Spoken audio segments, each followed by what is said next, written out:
আপোনালোকে যদি এটা মোবাইল এপৰ জৰিয়তে বহুকেইটা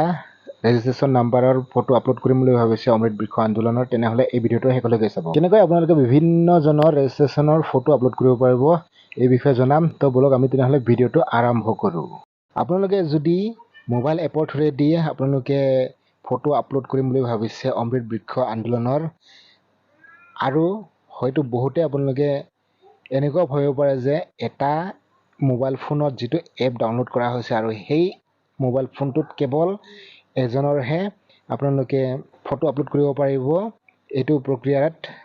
যেটো নেকি মোবাইল এপ আছে তো তেনেকুৱা বহুতে হয়তো ভাবিব পাৰে যে আমাৰ ওচৰত এটাই ফোন আছে আৰু এটা ফোনত আমি এটাই এপ ডাউনলোড কৰিছোঁ আৰু সেই এপটোত আমি আমাৰ যেটো নেকি মোবাইল নাম্বাৰ টাইপ কৰাৰ পিছত আমি আৰু বেলেগৰ সেই মোবাইলটোৰ থ্ৰুৱেদি আমি কৰিব নোৱাৰিম বুলি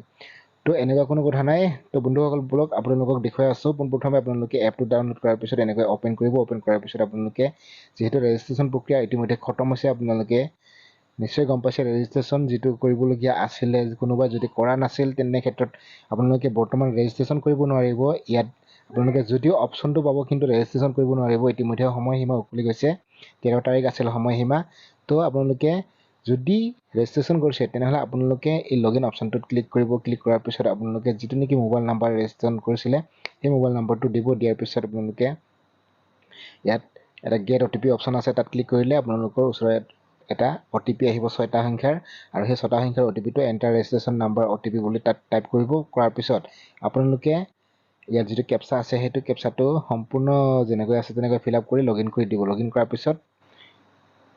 এনেকুৱা অপচন আহিব যেটো নেকি আপুনি ৰেজিষ্ট্ৰেশ্যন কৰিছে সেই নম্বৰটো সম্পূৰ্ণ কাৰ নামত আছে বা কেটেগৰী কি হয় সম্পূৰ্ণ ডিটেইলছ আহিব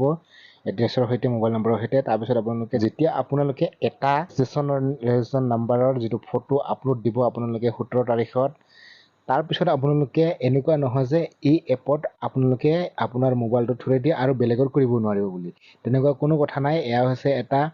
ৱেবসাইট অৰ্থাৎ এপৰ জৰিয়তে কৰিবলগীয়া যেহেতু আপোনালোকে নিশ্চয় জানে ৱেবসাইট আছিলে ঠিক তেনেকৈ আপোনালোকে ৱেবসাইটত নোযোৱাকৈ আপোনালোকে এপটো ডাউনলোড কৰিব পাৰিব কিন্তু ইয়াত কেৱল এজনে কৰিব পাৰিব তেনে কথা নাই আপোনালোকে যদি আপুনি আপলোড কৰাৰ পিছত ধৰি লওক আপুনি ফটো আপলোড কৰিলে আপলোড কৰাৰ পিছত আপোনালোকে আৰু যদি কাৰোবাৰ কৰিবলগীয়া আছে তেনেহ'লে সেই একেটা মোবাইলৰ থ্ৰুৱেদি আপোনালোকে কৰিব পাৰিব তাৰ কাৰণে আপোনালোকে এটা কাম কৰিব মই বেক কৰি দেখুৱাইছোঁ আপোনালোকে যেটো ইয়াত এটা সেটিং অপচন দেখিছে সাইডত হোম প্লান লিষ্ট আৰু সেটিং এই সেটিং অপচনটোত ক্লিক কৰিব আৰু ক্লিক কৰাৰ পিছত ইয়াত লগ আউট কৰিব লগ আউট ইয়াত দেখিছে ইনফৰমেশ্যন আৰ ইউ চিয়ৰ টু লগ আউট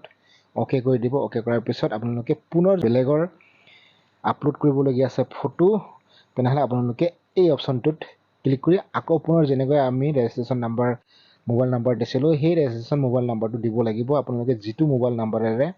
ৰেজিষ্ট্ৰেশ্যন কৰিছিলে তো সেই মোবাইল নাম্বাৰটো দিব তাৰপিছত ওটিপি আহিব সেইটো নম্বৰ আপোনালোকে ওটিপিটো সাবমিট কৰি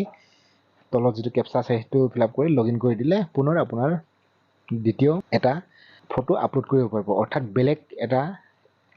ৰেজিষ্ট্ৰেশ্যনৰ ফটো আপলোড কৰিব পাৰিব তো ইয়াত কোনো এনেকুৱা কথা নাই যে এটা ফোনত এজনতে কেৱল কৰিব পাৰিব তেনেকুৱা কথা নাই